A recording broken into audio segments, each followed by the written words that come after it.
Hello nursery, welcome back to our reading class. Now for our second letter, we will do the letter K.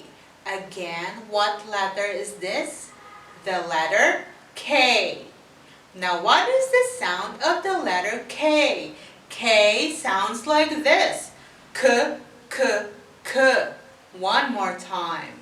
K, K, K. Can you do it with me? What is the sound of the letter K? It's K, K, K. Good job. Now let's go to the words that begin with K.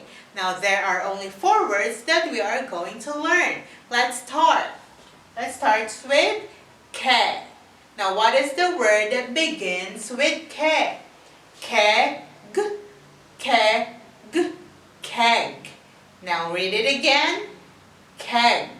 Very good, nursery. Now the next one. Key. What are the words that begin with key? Key, key, kick. Next. Kiss, kiss, kiss. Key, key, kick. Now let's read all of the words one more time. Kick, kiss, kicked. Very good, nursery. Good job. Goodbye.